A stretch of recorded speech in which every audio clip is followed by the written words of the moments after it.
Ladies and gentlemen, boys and girls, welcome back to Basketball Conference, the ACC Football Podcast. My name's Joey Weaver. He's Mike McDaniel. Mike, we just watched the end of possibly one of the best college football games of the year. How are you feeling about the way that game ended? I feel for Illinois State based on what you guys were telling me. I was trying to get my kid to bed. I was following the tweets, which were insane, very back and forth. It sounded like fourth quarter, early overtime, so I can speak to it better than you guys can. But it's okay, Noah. We couldn't sleep either. Yeah, Noah took a late nap this afternoon, slept till 5:30, and then decided he just simply was not going to go to bed tonight. So that was good. That was good. I will say the Illinois State has Montana State in 4th and 10, and out of a timeout leaves a guy wide open on a corner route. I mean, that's tough. White guy named Taco. I mean, that's how you're going to lose the national championship. It's tough. It's the FCS national championship. Actually, it makes a lot more sense when you put it that way. Yeah, that's true. Yeah. Well, we got producer Scott with us in the house. Producer Scott, how you doing? That was the best football game I've watched all year. It was a banger. Happy to be back Scott, on the show. Yeah, good to have you back. Maybe we'll keep this show like between the lines for some amount of time tonight. Probably not. I mean, that'd probably be a change not from last time. Yeah. Yeah, more likely to do that this time than we did on the last show that went almost 2 hours. You see what happens when I'm not here. I will say though, like we were a little off topic here and there, and Joey and I were also drinking. But the one thing I will say is that it's the holidays, as one does. But there were like 1,000 games that we had to preview and recap, so I thought we were okay. We did all right. No, yeah, it was like a total of like 9 total games to recap. Then it was a lot. It was a lot. It was a lot going on. Yeah, it was absolutely a lot.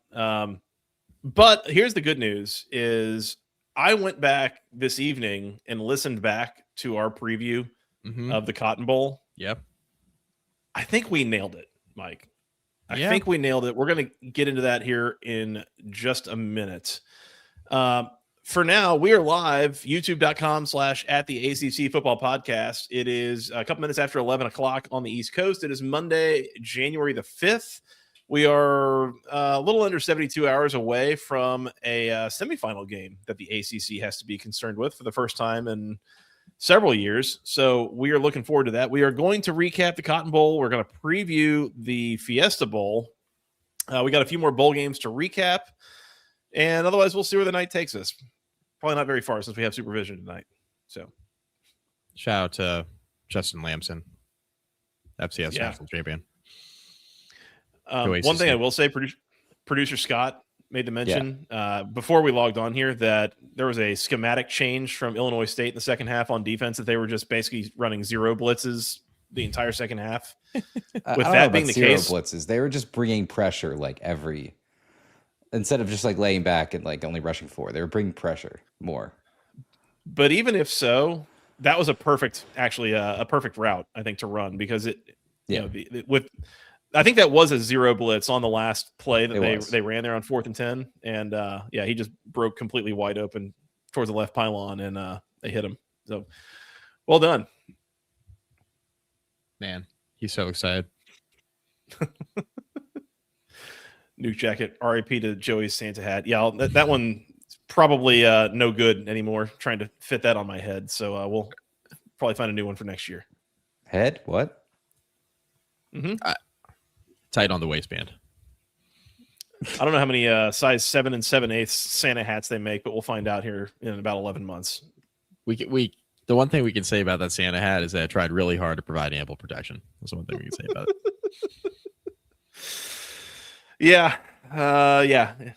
It did its job. It did its job. Yeah, wait to see it again. Should we Should we recap the Cotton Bowl here? Yeah, let's do it. Let's go ahead and get into that. A rowback regular speed recap. We're gonna recap the Cotton Bowl, preview the Fiesta Bowl, and then we'll talk about a couple other bowl games as we go here.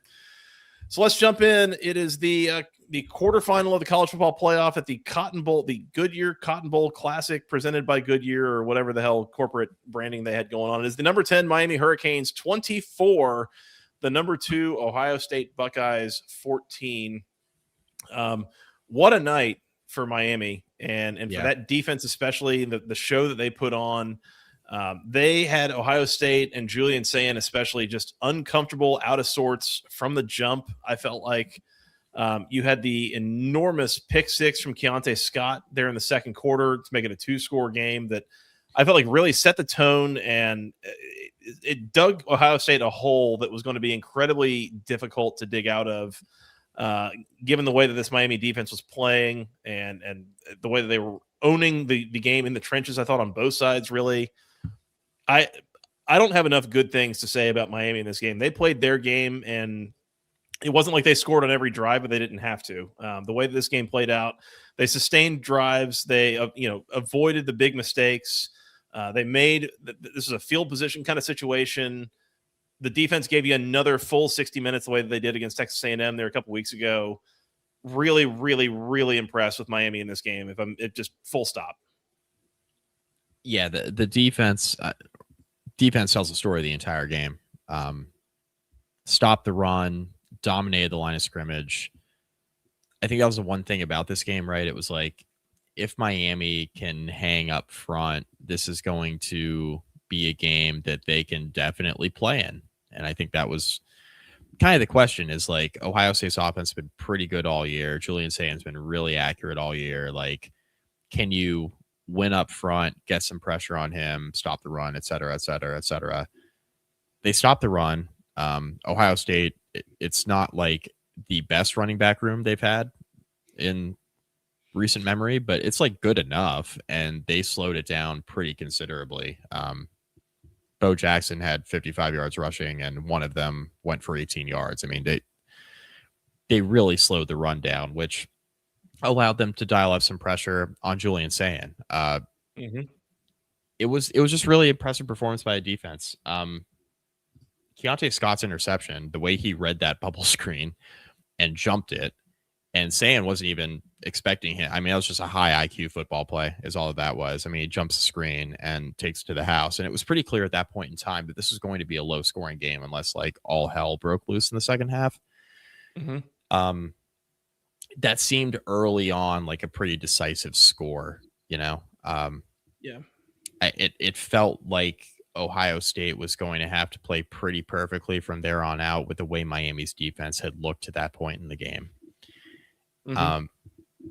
Ohio State, battled back, but I think a big reason why Miami was able to keep Ohio State at arm's length is because Miami did well enough offensively, right, to like hold time of possession. They ran the football well enough. I thought Carson Beck was really, really good. I mean, his numbers aren't like outstanding, right? Like you look at his like stat line, if you're just box score watching, it's like, okay, that's just like a pedestrian performance. I thought he was really, really good. Protected the football, got them into all the looks they wanted to in the running game, threw the ball really well. Mark Fletcher was unbelievable in this game. Yeah, I mean, they just a lot of really good stuff by Miami. They're playing their best football of the year. I really thought Mario Cristobal, which I haven't even brought up yet, I thought he coached a near perfect game, which we don't always get. I mean, if you watch any of the other games here in the playoff, over New Year's, we certainly had our fair share of game mismanagement moments by a bunch of other coaches. Dan Lanning going for it on fourth down like 17 times, which I know is his MO, but like went for it a billion times. And Pete Golding had a few moments where it was like DeBoer, like it goes on and on and on, man. And I thought Mario Cristobal comes out of this round of the playoff looking pretty good with how he managed this football game. So it was a perfect night for Miami. I thought offensively, defensively, special teams was good. It was a very good night for Miami. Yeah. That was one of the things I was going to mention, Mike, was if you go back and find the 10 biggest games that Miami has played in since Cristobal has been there, and I'm not sure I could easily, list them off for you, but like, it's like every single one of them, there's some sort of game management snafu. I felt like probably the second best game that he has coached in a big game was last week against Texas A&M. This was probably his best. And I think I texted you after this game. I didn't have a problem with a single decision that he made all night. I thought that they coached a very clean game. They didn't make any mistakes. The way that they used timeouts, the way that they let the clock run, decided to go for it, where they did and didn't. Really, and to some degree, like that gets easier when you're playing with a lead and you're playing from a position of power where Ohio State is trying to dig their way out of a hole. You mentioned Carson Beck, very good. The numbers are not eye-popping, but he was very efficient. I forget what the stat was. He only completed 19 passes in this game, but something like 7 or 8 of them went for first downs. Very effective in what he did do. He had 7 carries, only went for 23 yards, but that was another 3 first downs. And that was a lot of what Miami did here on offense. They just kept the chains moving. They dominated the time of possession battle here, 33 minutes, and I don't think that even really tells the story. I mean, you go look at their drives in the first half. The first one, they open the game with the ball, they go 3 and out. After that, 3 minutes, 52 seconds, 8 minutes and 4 seconds, 2 minutes, 59 seconds, 3 minutes, 26 seconds. They were sustaining drives, killing the clock. They played a low possession game here and played it really, really well. So I don't have enough good things to say about how Miami played in this game. You mentioned the Keontae Scott thing in that pick 6. I will say there was one other small element of that play that probably helped it come to be. And that's that Jeremiah Smith just completely whiffed on that block. Whiffed. Whiffed. As good as he was in the receiving game for Ohio State, and if you had told me that he was going to go for seven catches, 157 and a touchdown, I would have had some questions about how the rest of the game went. But that was about all that Ohio State got on offense, was basically just that.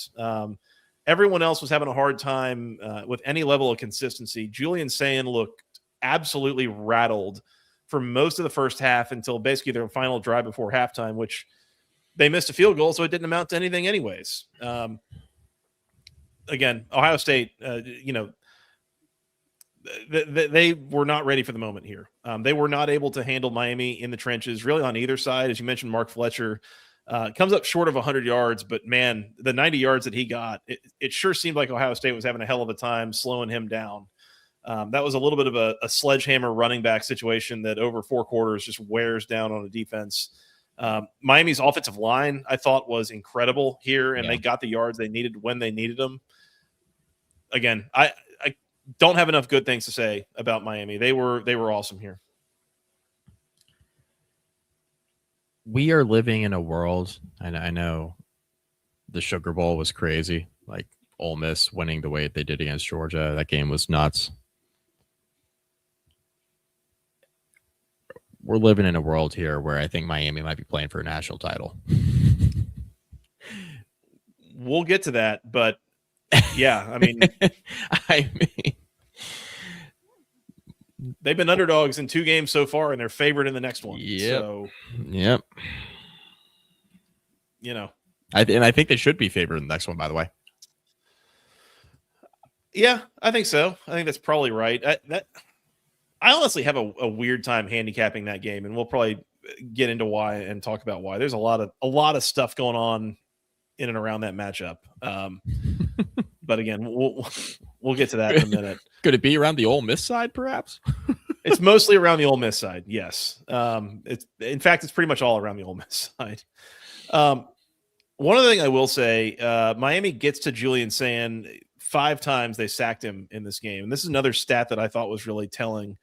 Julian Sayin, those 5 sacks, those were his only 5 recorded rushes of the game. And that's a college football stats thing, but negative 42 yards. So, and this is something else that came up. I think I heard Cover 3 on their recap talking about this, and Bud in particular is it's one thing if he gets sacked 5 times and loses 12 yards. Yeah. If you're getting sacked for 1 and 2 yards a clip, when you're getting sacked for 8 yards a clip, that's how your drives, you go from 2nd and 11 to 2nd and 18 or 2nd and 19. And that's just a totally different ball game, trying to sustain drives, finish drives, that kind of thing. So that was the other piece that I wanted to mention was I thought Miami was really impactful, not only getting the sacks, but to the magnitude of the sacks and the impacts that those were having on drives in particular. Not enough good things to say. I will also, when's the last time you saw Miami play a game 0 penalties. Not one. Didn't realize that. Although they were talking about the broadcast. officials They got into the swallowed fourth the quarter. whistle. Yeah, swallowed the whistle for most of the game. I think it was 3 minutes into the fourth quarter before they had a single flag thrown on the field. Not like there wasn't even a declined penalty in the first 3 quarters. Much less an accepted one. So thought that was a little bit odd, but not that that's like a blame or credit thing. And if anything, I mean, Ohio State probably got away with a couple of potential holding calls on Ruben Bain and Keith Mesidor as opposed to anything else. So this might have been worse if they were a little bit more touchy on the whistle.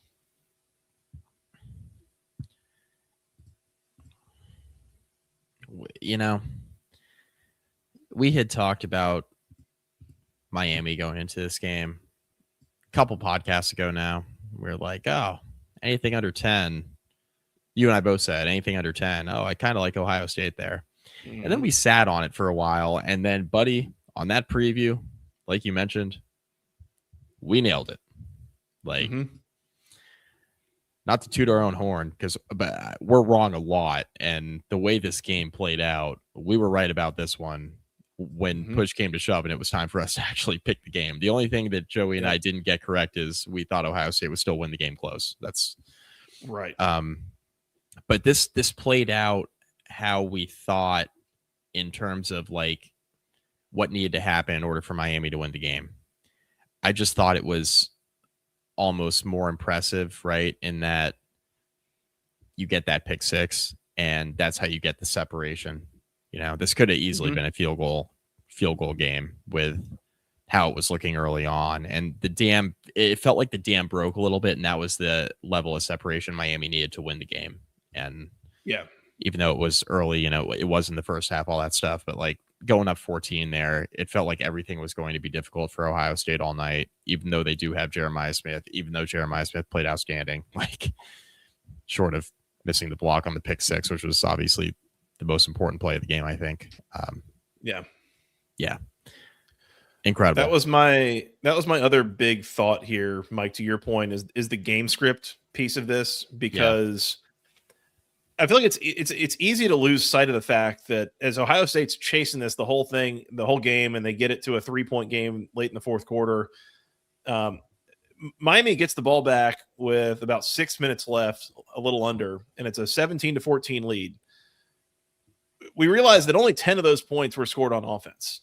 Like the level of importance of that pick six in how this game played out, like in a game of this magnitude and this competitive, like a defensive special teams score like that is going to loom large, but this one in particular seemed like it loomed a little bit larger than most games I've ever seen on this level. So that was huge because, again, Miami's offense was moving the ball and sustaining drives, but they didn't convert it into a whole lot of points until that very last drive they had in the game. And they kind of salted it away, took a 10-point lead and killed the clock, and that was it. Otherwise, it was moving it a little bit, playing field position, wearing time off the clock, that kind of thing, but not really getting a lot to show for it in on the scoreboard at least. So, in any case, really, really good from Miami here. I wouldn't say I wasn't shocked. I wasn't shocked. I was a little bit surprised. I thought the other thing that we mentioned, by the way, was this Ohio State offense had been a little bit less impressive this year than in recent years, and had especially kind of struggled against some of the best defenses it played. That it bore itself out again. They really had a hard time moving the ball. Again, Sayin was very uncomfortable most of the night. You texted that afternoon, by the way, and I forget what the actual note was here, but Ohio State's had an offensive tackle, I think, that missed this game. They started a true freshman in its place. What was the? Yeah, I said tackle. It was actually a guard, but yeah, it was. I think they're starting. I think it was their starting left or right guard was banged up, and they were rotating in a redshirt freshman and like a sophomore that hadn't played a ton. So that obviously, when you're going up against a pass rush like Miami's, ends up being pretty significant. And they had mentioned on the broadcast that they had been rotating guys up front. It was like, yeah, it seems that way. Yeah. Fair enough. All right. I think that's all I got on the Fiesta Bowl. Yeah, I bet sorry, it on is the because this is Cotton the Cotton Bowl. Bowl. Yeah, Yeah, it's still late. It's a new year, but it's still is. late. It is. Unfortunately, we're back to like real life work. Yeah, What we makes it hard. definitely are Yeah. as of today for sure. Unfortunately, real life school doesn't start until tomorrow, so Yeah. counting down the hours to that. Yeah, we'll finish up recording, and then you'll get like 40 minutes of shut eye before waking up and taking Charlie to the bus. So that'll be good. Yeah, exactly. That's an exciting moment coming up. Excited for that. Anyways, Miami 24, Ohio State 14 in the Cotton Bowl, which therefore means that Miami is now due to go play the number 10 Miami Hurricanes, going to play the number 6 Ole Miss Rebels in the college football playoff semifinals from the VRBO, aka Verbo Fiesta Bowl in Phoenix, Arizona, or Glendale, or whatever the hell suburb of Phoenix that we didn't go play golf on for your bachelor party. Miami, a 3.5 point favorite in this game, totals 52.5. This is going to be at 7:30 on ESPN. This is on Thursday night, the 8th, if I'm correct. Yes. Producer Scott nodding at me, so thank you for the confirmation there, Scott. As mentioned, Mike, this one, a bit of a weird time handicapping it, and a lot of it has to do with Ole Miss. Yeah. Obviously, Ole Miss coming off the upset over Georgia there in the Sugar Bowl. Obviously, that coming on the heels of Lane Kiffin leaving and going to LSU, and there was kind of some questions on who's staying and who's going, and I think a lot of the assumptions seemed to be that they weren't going to beat Georgia. And so, like, after that game, the assistants were going to go with him to LSU and start, transfer portal recruiting. But now they beat Georgia. So, like, I think they're staying in Oxford a little bit longer, maybe. But, like, the people in Oxford are a little bit nervous about that because they're getting a lot of time with the players they're going to start tampering with and trying to bring them to LSU. And, like, there's a lot of, like, really uncomfortable, like, unease, I think, in, like, how all this is going. And yet Ole Miss just kind of keeps trucking. Lane keeps getting paid every time they win, which is really funny. Yeah. He keeps getting incentives for games he's not coaching in, which is another wrinkle. Legendary work by the agents involved here. Initial thought here is that the way that Miami is playing, they look like a team in the trenches on both sides, really, that could finish the drill here and could go win a national title. On the other hand, if I just totally block out all of the context here and all the Lane and the coaching staff and the potential players transferring and whatever all else is going to, come out of that, block it all out and just tell you what I've seen from Ole Miss playing football. This Ole Miss offense and this Ole Miss quarterback and Trinidad Chambliss are the best that Miami has seen in a while. So is this defense still the 85 Bears playing against a bit of a souped up offense that seems like Lane leaving didn't just totally kill him schematically? And, Trinidad Chambliss, I don't know if that was just the game of his life that he played against Georgia, but like he is looking like he is on a heater right now that I don't know if anyone's able to stop Miami or anybody else. Yeah. I like Miami in this game because I think Miami's better in the trenches. But the thing that's really hard to account for is the whole Trinidad thing, because he just gets outside the pocket. And then there's an element of kind of schoolyard bullshit to his game a little bit, where, I mean, again, his story is unbelievable. He's playing Division II football. He comes in to be the backup to Austin Simmons, Simmons gets hurt, I think, right? And then he ends up starting over him, or Simmons was just ineffective. I can't remember, but takes over pretty early on in the year, and then just keeps the job. Hurt. Yeah. I don't know if he like pulled a hammy or what it was. It was something that he could have come back from and just wasn't allowed to, basically, because Trinidad was too good. Yeah, he was too good. Simmons got like banged up, and Trinidad started playing, and then he was just too good to bench. And Simmons, I mean, they paid him some money in the portal too. I mean, it wasn't like, they're not breaking the bank for Trinidad Chambliss coming up from D2. He's coming up to be the backup and make a little money, and he ends up making a little money, and now you're playing for a spot in the national championship. Insane. he's unbelievable. I mean, he gets outside the Yeah. pocket. He does some stuff I haven't seen since I mean, he's got a lot of Manziel to him. Mhm. A lot of Manziel to him. Gets outside the pocket and what he can do with his arm. And he made, I mean, it's not like he's just like heaving hope. Like he's making some throws too, buddy. Like Oh, yeah. he's rolling out and he's dropping dimes. I mean, this isn't like just like a luck, like running into a lucky situation here. I mean, he's playing unbelievable football. I don't know if they ran like 30 plays after halftime, like in the second half of that Sugar Bowl. If you can just find those 30 plays that you can watch, I mean, good Lord. Like he completed like 13 straight passes. He had the Johnny Manziel like run around and kind of like shovel pass somehow past the defense and got a first down.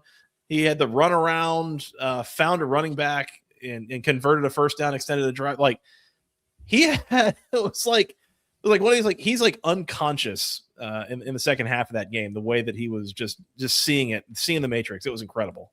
They're the old school like NBA Jam video games. Oh, he's on fire. I mean, that's what was happening here. He's shooting from 3/4 court and can't miss. It felt right. like just... Right. Yeah. I mean, he's just playing out of his mind. I wanted to see what. Yeah. See, that's what I thought. So you would think with how often he was escaping the pocket that he was doing a bunch of stuff with his legs, like running the ball really well. I mean, he's always rolling out to throw. He's always escaping the pocket to throw.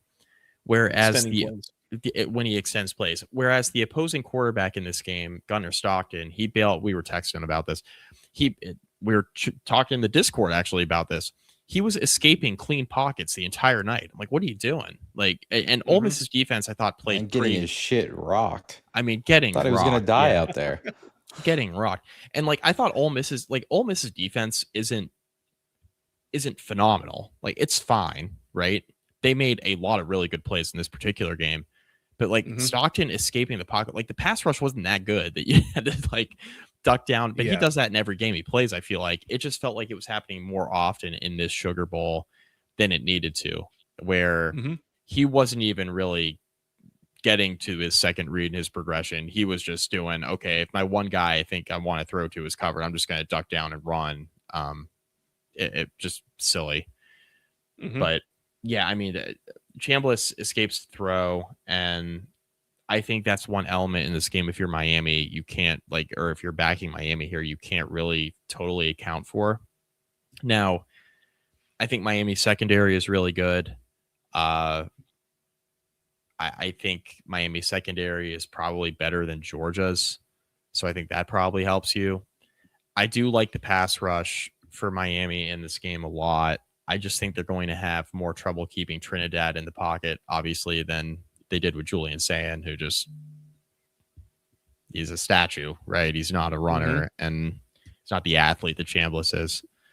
So that's the element you can't account for. I think offensively here, Miami can have some success. Like Ole Miss this is not anywhere close to the best defense that Miami has played against this year. I think they will be able to move the ball in this game. I'm not as concerned about that. It's just like, if this thing gets high scoring, which quarterback would you rather have? Carson Beck or Trinidad Chambliss? I probably want Trinidad Chambliss. So the run that he's on right now. Yeah, especially with how he's playing right at this moment. I mean, he's probably the quarterback I want in a high scoring game. So I like Miami. I think Miami's going to play for a national championship, but I'm not like betting the house on it either at this moment in time. I was a lot more confident taking Miami plus the 8.5 than I am laying a little bit more in the field goal at this moment with the way Trinidad Chambliss has looked. Yeah. The one thing that you mentioned, something that sparked something that I forgot to mention with the recap of the Cotton Bowl. Yeah. The one other thing that I thought about with that game that I didn't really understand from Ohio State's side was the defensive game plan. Because I felt like especially Ohio State's secondary sat back and gave Miami a bunch of room to operate underneath for most of that game. Like their corners were playing off and giving cushion, and it was like, we're just going to keep everything in front of us, and allowed Miami to just sustain drives. Whereas I felt like Texas A&M did a little bit more of like pressing and trying to force the issue. And I wonder if you go back and do that again, would Matt Patricia run the same game plan that he did? Because I felt like it influenced the way that the game played out. And I wonder if Ole Miss might have seen that and said, we need to force the issue, commit to stopping the run, and make Carson Beck beat us with his arm. Yeah. And maybe he can, maybe he can't. That's something I think to consider here. This Ole Miss defense, by the way, is like pretty clearly, I think, the worst one left in the playoff, and probably the worst one that Miami has seen so far in the playoff. Mm-hmm. Like, this will be their easiest time on offense moving the ball the whole playoff run. So for sure, there's that. But again, it's probably the best offense that they've seen at the same time. So it's a question in my mind. Some of this is probably game plan related. I do find myself wondering, we talk a lot about Miami's front on defense and how much that is in the edges with Ruben Bain and Akeem Mesidor. I wonder a little bit how much of this could be, you could find some daylight up the middle if Ole Miss were to really commit to that in the run game. We mentioned the escapability of Trinidad Chambliss. And one of the things that also got mentioned, I think, coming out of the Sugar Bowl was that Ole Miss in that pass game, they're not really committed to any one receiver. They will spread that thing around and find 4, 5, 6 different receivers on any regular basis. I think that presents kind of a different challenge in defensive game planning on Miami's part, Mm-hmm. but I'm kind of with you. I'm leaning towards taking the points with Ole Miss. I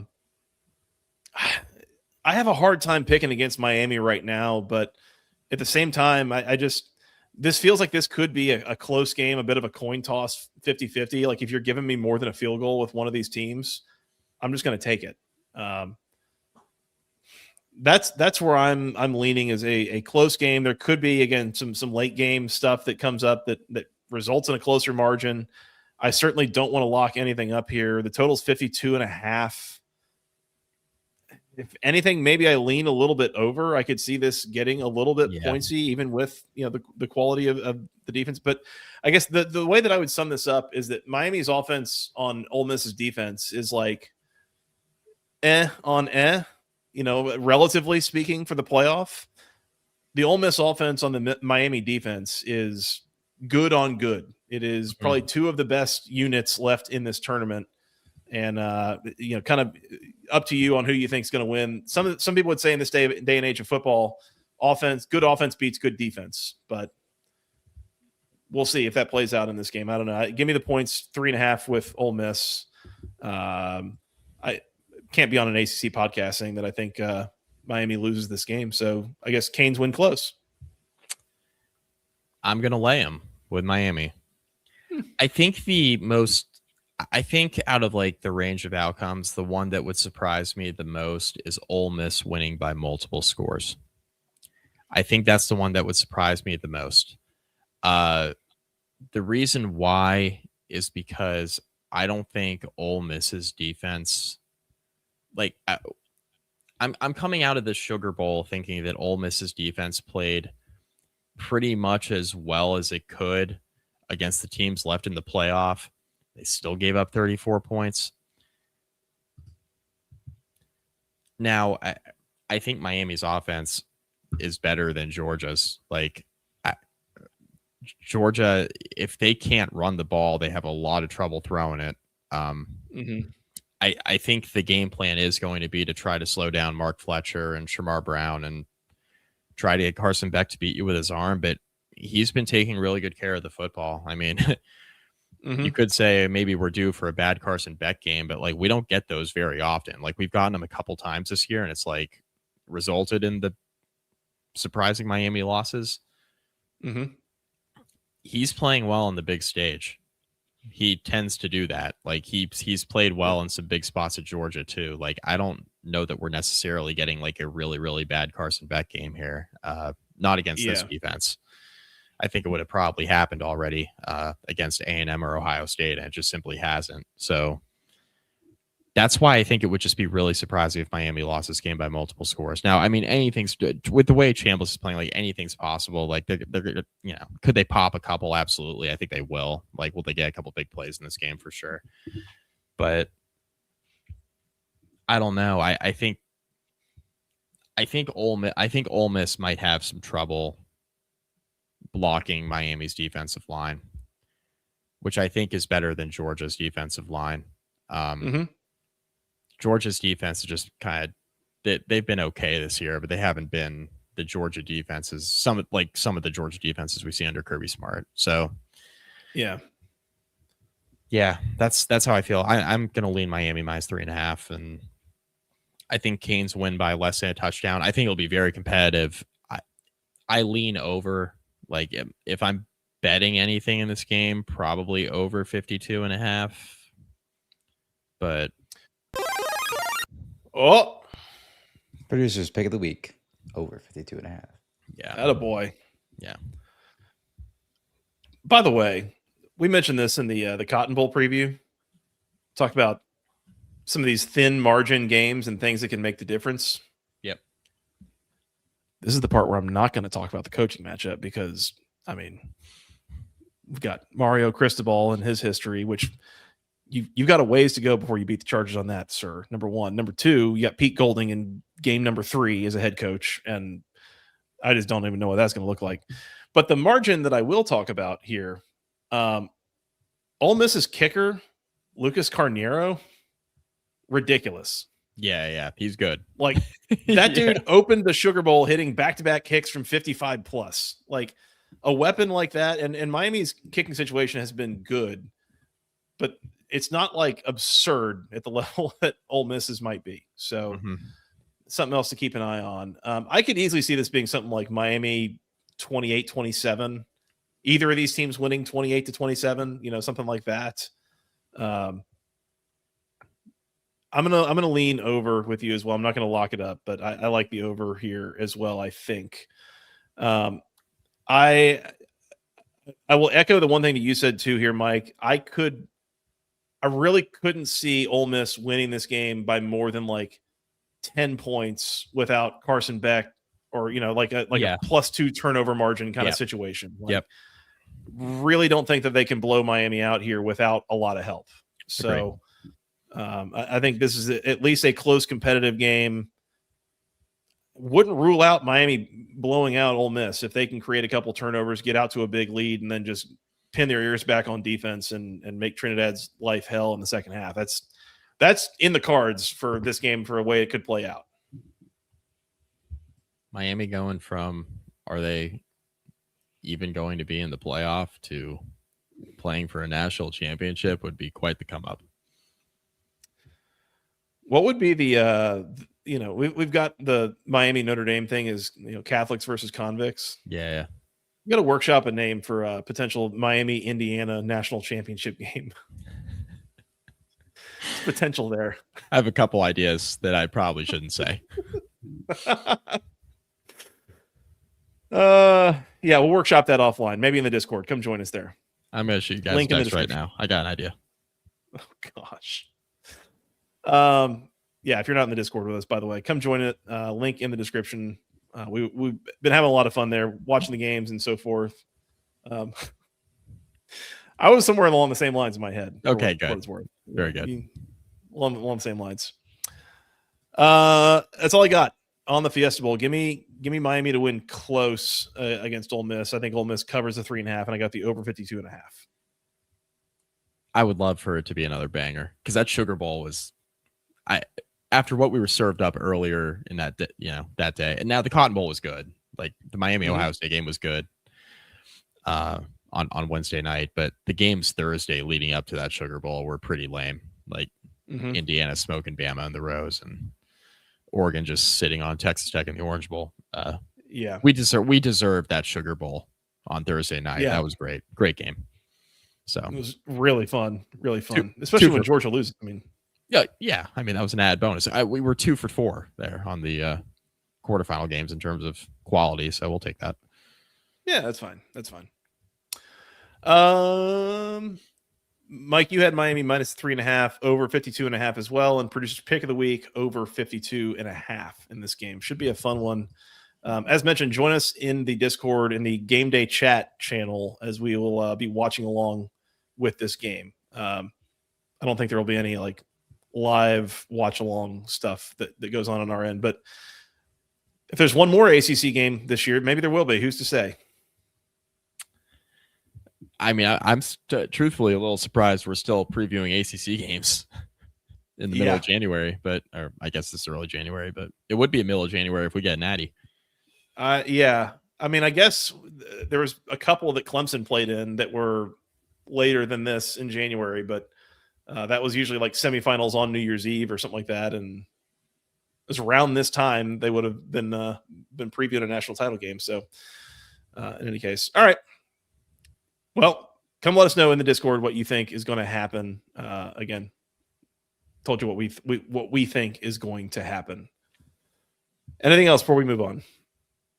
Let's talk about these other bowl games. Let's do that. Before we do, let's remind people that the show is brought to you by section103.com. It is the internet's premier place for all things wonderful Georgia Tech apparel. They've got t-shirts, they got sweatshirts, they got hoodies, they've got hats, they got stickers, things for men, women, children, babies, something for the whole family. Every Georgia Tech fan in your life, they need something from section103.com. Use promo code GOACC at checkout for 10% off your first order. My brother-in-law loved his new polo and his hat that he got for Christmas from Section 103. Big fan. By the way, one of my co-best men at my wedding, Clemson grad, thinking about getting him something from Section 103. They got Clemson things now. They've got LSU things. If you're following the career of Lane Kiffin, you want to go cheer for LSU now, they got things there. Georgia Southern, Kennesaw State, South Florida. They got a whole portfolio coming out. Go get it all at section103.com. Use promo code GOACC at checkout for 10% off your first order. All officially licensed, all the official colors, all the official word marks, super high quality, really soft t-shirts. I love the athletic wear, very comfortable. The hoodies, great this time of year, very warm, very soft, highly recommended. Last time, use promo code GOACC at checkout for 10% off your first order. Shout out to Steven and the gang. I love this shirt among many others. This Ramblin' Wreck Performance shirt, highly recommended. You will love yours as well. Go get it all at section103.com. Do it. ACC Bowl recaps. Let's do it. Got three more. Let's start with these are all, the Tony the Tiger Sun Bowl was on New Year's Eve. And then we got two from New Year's Day after New Year's Day. That'd be January 2nd. Yeah. That's what some people call it. Yes. The Tony the Tiger Sun Bowl, we had Duke 42, Arizona State 39. This game was ridiculous. Absolute banger of a football game. Very back and forth. Really felt for a while like Duke was going to, they got up and then they lost the lead, and it really felt like they were going to blow this one. And then they didn't. They won this one. It was an awesome ending. Shout out to Duke for pulling this off. And I thought the ending was extra poetic with Jeff Sims throwing one final ill-advised interception to send him off into the sunset. Which is kind of a bummer because he played pretty well outside of that. I mean, this is the best Jeff Sims game maybe he had his entire college career, potentially. His long journey through college.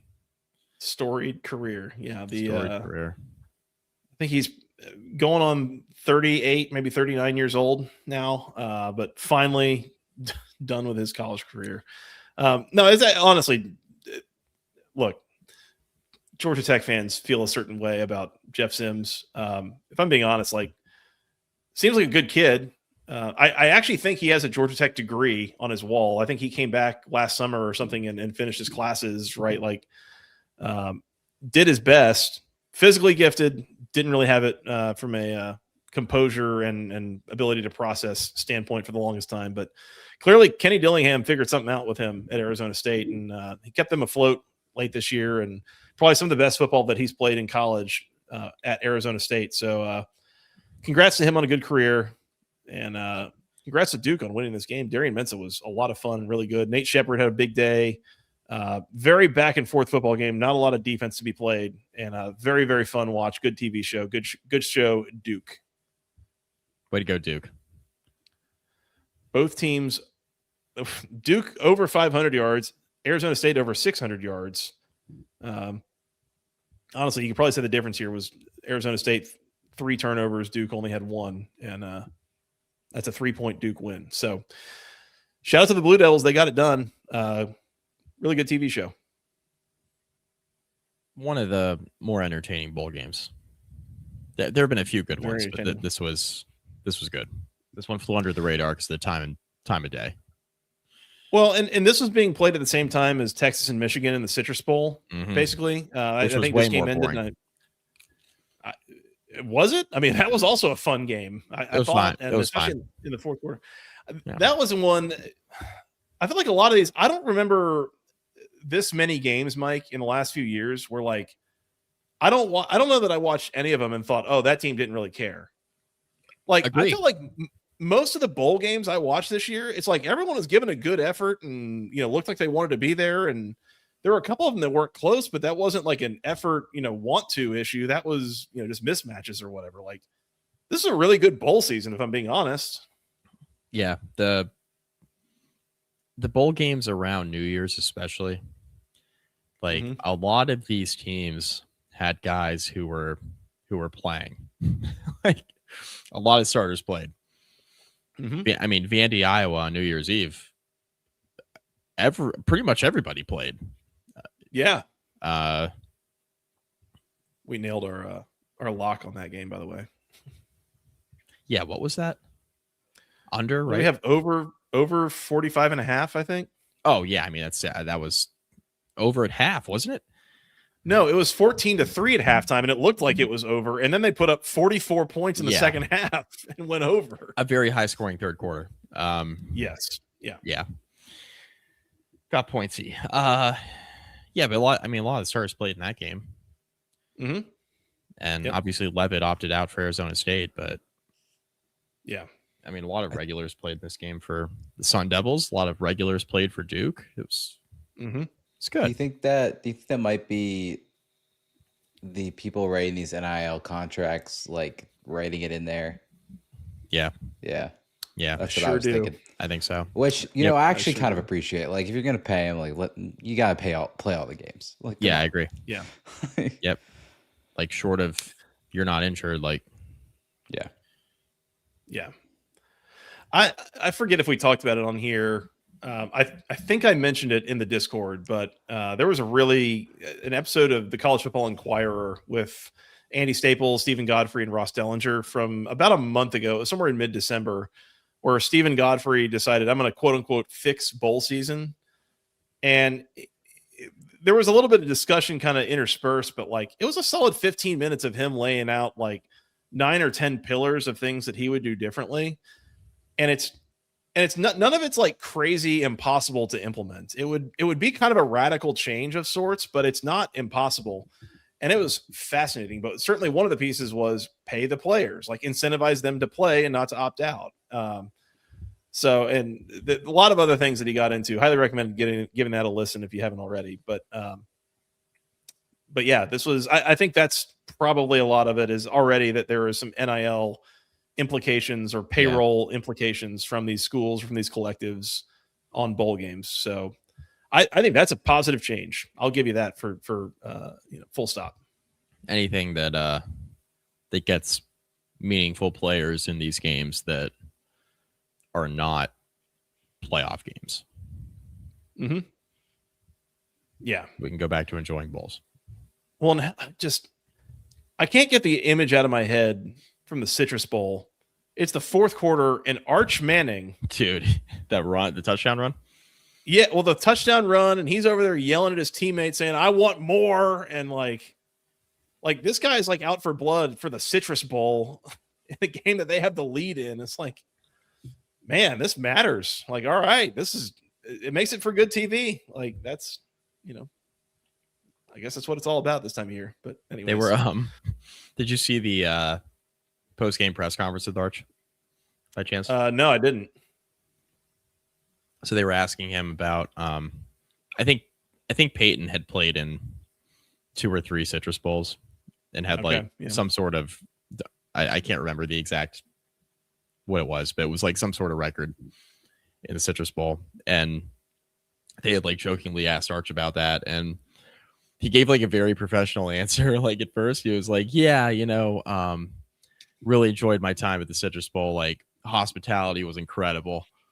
And then he just like paused and he was like, "But I don't want to play in multiple Citrus Bowls." He was just like really honest. It was really, really funny. Like everybody just cracked up. He's like, "But I don't." He's like, "With all due respect, I don't want to come back to the Citrus Bowl. Like I want to play. I want to play in a bigger bowl game." Which is really, really That's funny. I think it was the Citrus Bowl in January of '91 that Georgia Tech beat Nebraska to like clinch the national title that year. I guess the Citrus Bowl, I guess, used to be a little bit bigger of a deal than it is now. Like it's kind of fallen down the rungs a little bit in bowl season, but Yeah, that's a funny little rib on his uncle. it's pretty good. Yeah, as it were. And then on January 2nd, we had the Trust and Will Holiday Bowl, where the SMU Mustangs 24, the number 17 Arizona Wildcats 19. Nice win. This game wasn't good until it was. SMU got out to a 24-0 lead at halftime. Looked like they were just going to boat race Arizona here, and then they had to get a late stop to salt this one away. Yeah, nice win. Good look for the ACC. Good job, SMU. But they, a solid win. This turned into a pretty good game as well. Kevin Jennings, maybe not his best day, I'll say, in this game. He does that in the postseason. Yeah, not great. So SMU does enough here, but that's a win over a ranked Arizona team that was, one of the comeback teams of the year, I think, in the sport, honestly, after they were pretty awful last year. So good win for SMU here. Everyone was talking about how Brett Brennan was going to get fired, and then he had a chance to win 10 games. So quite the year for Arizona. This is a nice finish for SMU, and despite the Kevin Jennings interception issues. So, yeah, good stuff from SMU in this game. This was a fun watch. It was at the same time as the Duke's Mayo Bowl, where the Wake Forest Steamin' Deeks 43, Mississippi State 29. Another good win for Wake Forest. Mississippi State finishes 5-8 on the year, that's a new one for me, honestly. Bit of a wacky game here. A lot of bizarre things that kind of happened. Wake scores late to go up 43-29, and the only reason I mention that is then Mississippi State gets the ball back with a shade before 2 minutes, the 2-minute warning. And there was what looked like a pretty nasty injury to Camario Taylor. Not good. Late in this game. Not good. I don't think they showed the replay. Like this was like immediately get out there and get an air cast on his leg. Like I think his leg was moving in a direction that it was not supposed to. And hopefully a quick recovery for him, because this was a relatively low stakes situation in a game that was basically over for them to potentially have some impacts to next year's team from his availability. So just wanted to call that out, but got a really good game from Robbie Ashford here from Wake, and another really good showing from the Deeks to polish off what is overall a really good bowl season for the ACC, Mike. I thought, they go 8-4, something like that, and that's might have been including the Miami run that's still going. But last year had a pretty brutal showing in bowl season. This year, a really good one for the conference. Yeah, definitely. One thing you didn't mention with the Camario Taylor injury is we got a glimpse of former Florida State legend Luke Kromenhoek, quarterback. That's right. I knew that name from somewhere. I've forgotten that he was in Tallahassee. Yep, he was. He was one of the musical chair quarterbacks. That's right. Anyway. Yeah, nice win for Wake. I'm sure this is Notre Dame's fault and a few other teams' fault that we ended up with a 5-1 Mississippi State team in the Mayo Bowl. But a pretty good. They were favored. Spot. They were favored. They were. I mean, it didn't make any sense. You're right.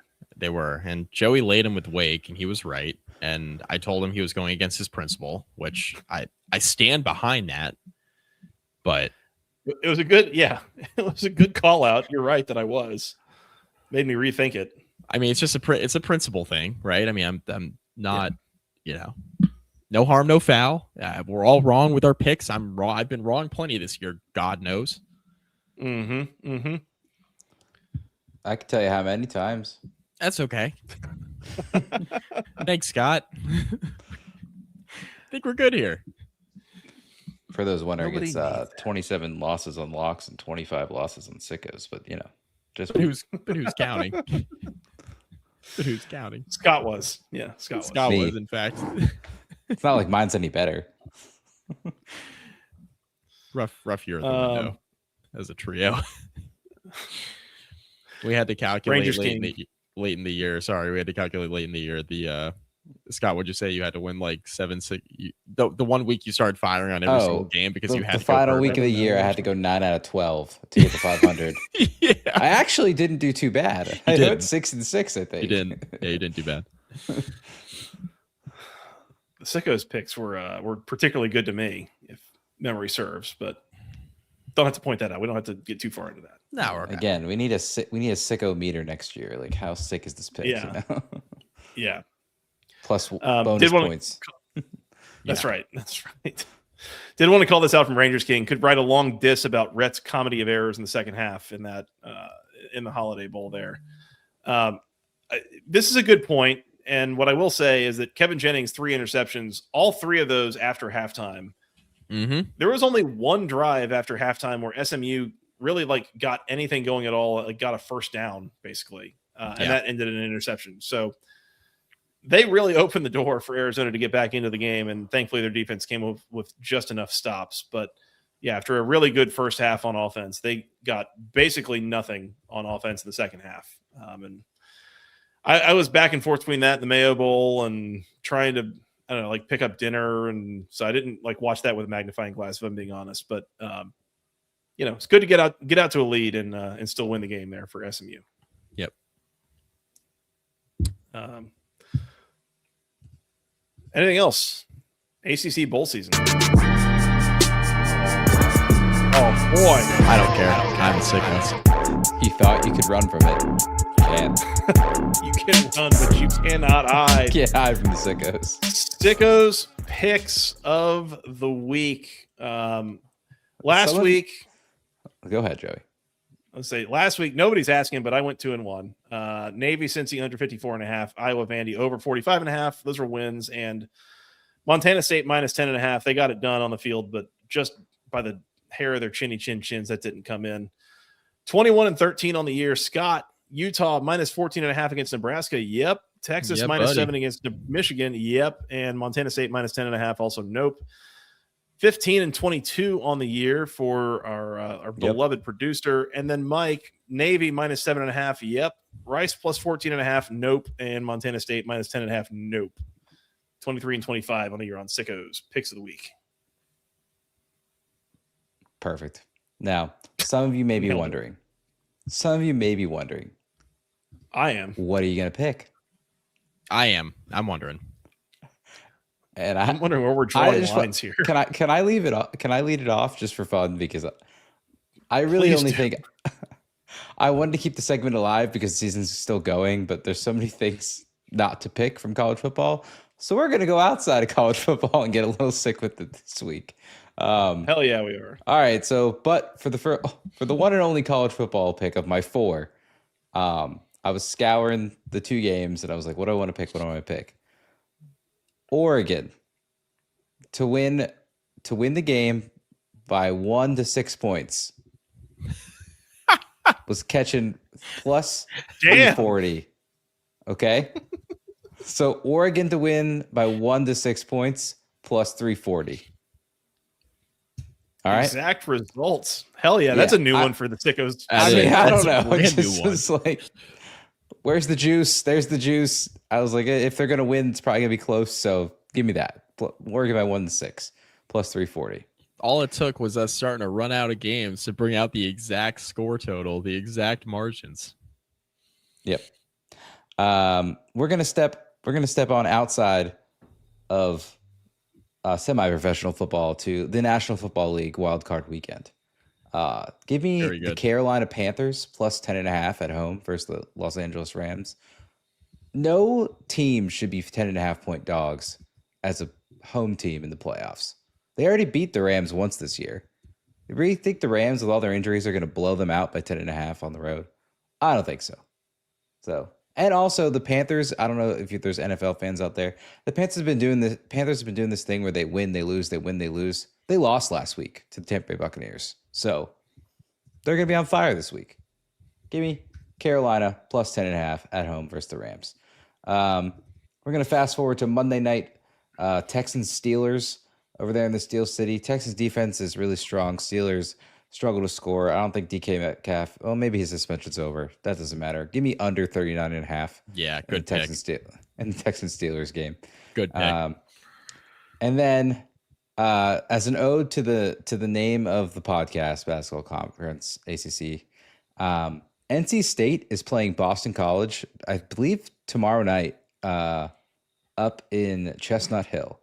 Boston College is 12.5-point home dogs to NC State. So give me Boston College Eagles, 12.5-point home dogs on the hardwood. I have watched zero ACC basketball this year, except for the Hokies beating Virginia the other night, then promptly losing to Wake Forest. So give me Boston College plus 12.5 as home dogs. And that's Sickos picks the week because we don't have much to pick from. So, look, I'm with you, Scott. I have watched almost zero college basketball this season. Probably not going to start for another month, if I'm being honest. But if I've learned anything about college basketball,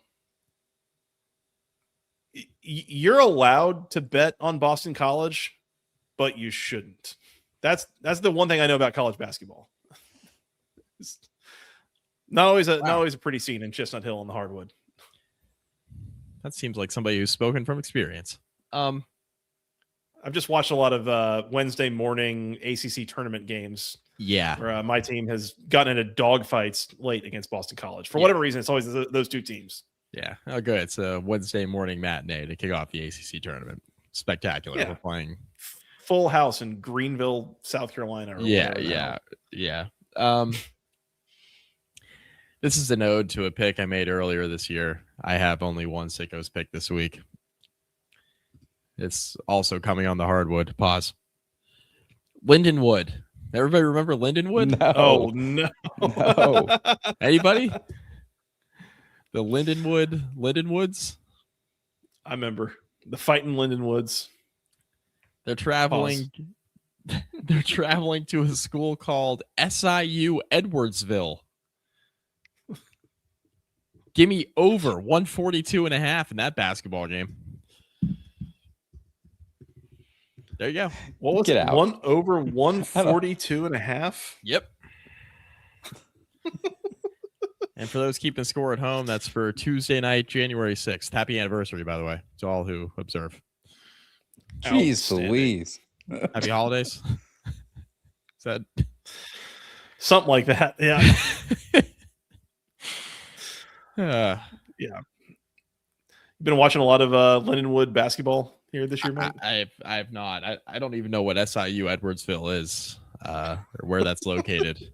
I don't even remember where Lindenwood's located. So, what's funny is I think earlier this year when you made that Lindenwood pick, I think I said something like, I watch a decent amount of sports coverage around college football, basketball, all that. Like, I have never heard of that school before in my life. yeah. I think I have heard of SIU Edwardsville, though. Yeah, so just want to be clear on that. Yeah, SIU is Southern Illinois University, Edwardsville.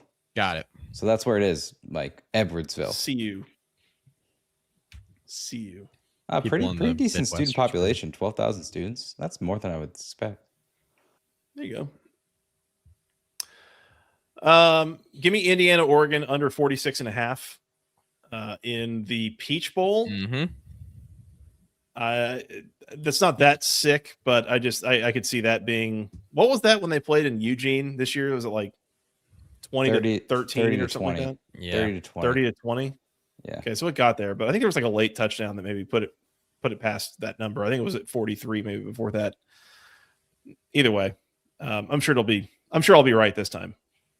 Scott, since you're opening the door to the other football league, big, I've always said on this show, I think that college football Saturdays are really just a warm up for real football on Sundays. So I've watched a ton of NFL football this year. So you can basically bet these like they've already been played. Give me the Jags at home plus 1.5 against the Bills, and give me Packers Bears under 45.5 in a division rivalry when it's 31 degrees at kickoff. Jags home dog, Bills in the playoff. That feels like a worthwhile gamble to take. Although, buddy, if the Bills are ever going to get it done, yeah, a year where there's no Chiefs, feels like, and no Ravens, feels like a good setup. No Lamar. Yeah. Yep. Trev's been cooking though. Yeah, been cooking a little bit. Yep. Trevor Lawrence, damn near won a fantasy playoff or a fantasy championship for me. Balling out, man. Yeah. Yeah. That almost worked out. Not quite, but almost. All right. Sickos picks of the week. You've got Lindenwood, SIU, Edwardsville in over. I can give you guys 142.5. I'll give you guys a couple real NFL ones now. I'll just join it real quick. Laying with the Pats. It's been a while. we're laying 3.5 at home against the Chargers. We're just gonna do that. With the Pats. We're gonna lay them. It's been a few years since we've the Patriots haven't won a Super Bowl in the 2020s. People forget that.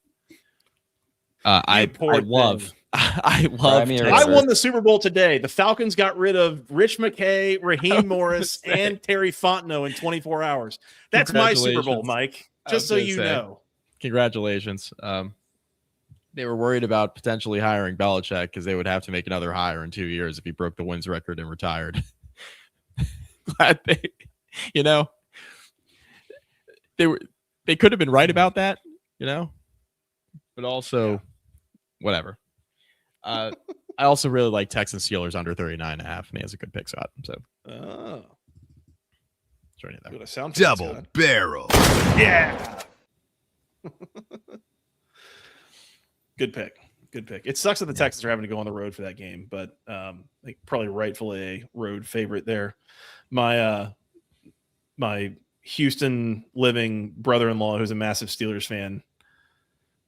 He's a massive Steelers fan who hates the Steelers. Also, some of you guys can relate to that kind of fandom. It's like trying to get Mike Tomlin fired for 5 years. You're a Falcons fan that hates Falcons. Yeah, I don't watch the Falcons, and but they're my favorite team. What can I say? Anyways, all right. I've got Indiana, Oregon under 46.5, Jags plus 1.5 against the Bills, and Packers, Bears under 45.5. And then Scott has Oregon to win by 1 to 6 points at plus 340. Panthers plus 10.5 against the Rams. Yeah. Texans, Steelers under 39.5, and NC State, Boston College. Boston College catching 12.5 at home against the Wolfpack. Yeah, I guess apparently they're really bad according to the chat. So we'll see how that goes tomorrow night, guys. That's not a big deal. I'm sitting here, I'm racking my brain. Can I come up with one NBA player from Boston College? When's the last time that Boston College made the NCAA tournament, made a run in the ACC tournament? It has been a minute. It has. If memory serves. It certainly has. Yeah, that's a tough scene in Chestnut Hill. So, anything else? 2009 was their last tournament appearance. Oh my God! Wow. Well, before this podcast started, I'll say. Obama, you were in high school at that point, weren't you? I was. I was a freshman in high school. No, I was a sophomore in high school. No. It was the 2009 tournament. I was in 8th grade. So you were in 10th grade. Okay. Yeah. I was a senior in high school for the 2009 tournament. That's right. There you go. Yeah. Giving myself away as an old man here. And I'm old for my grade, which is why you're probably wondering how I'm like a year and a half behind Joey. But hold on, Reggie Jackson played at Boston College. Not that Reggie Jackson. I do recall. Now that you mentioned it, hold on, wasn't he like involved in the Malice at the Palace? If I'm remembering right. No. No. Oh, that's a different Reggie Jackson. Yeah, it was Steven Jackson. Steven Jackson. Yeah, Steven Jackson. Yeah. Steven Jackson, Ron Artest, Ben Wallace. He would have been on that Boston College team that made the NCAA tournament. Okay. We haven't had a good Malice in the Palace in a while. We're due. We're due. It's about time. What they can do? Find me? Yeah. At some point, somebody's got to remind people you can't just walk around saying whatever you think, whatever you want without any sort of consequences, right? Like Ron Artest. Public service, honestly. I was going to say Ron Artest going, everybody was like, oh, this is, shameful. And now fans say whatever they want. Now I'm like, you know what? We need more guys like Ron Artest. Something I didn't think I'd be saying. This Wikipedia page, by the way, I don't know if I've ever seen this. Like, how you get like the ambiguation. It's like, oh, like such and such movie, such and such band. Yeah. Reggie Jackson, basketball, born 1990. There have been very multiple basketball Reggie Jacksons. It's all right. Anyways, that's all I got before we get out of here. Anything else you want to hit on, cover, talk about? Good. It's only been an hour and 11 minutes, so we've got another 45-minute runway here if y'all have anything else to talk about.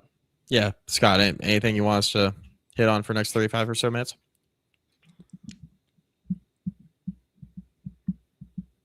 No? Yeah. That'll do. That'll work. Let's work on getting out of here. Let's go watch a game. There's some Sickos games we'll watch too. They're called the NFL playoffs, but Lindenwood, show some respect. I know exactly ESPN which Plus? channel. I'm sure. Lindenwood, SIU, Edwardsville will Facebook. be on. The chat wants awards. Maybe we'll do like proper end of bowl season Mark awards. Fletcher. Yeah. Player of the week. Yeah.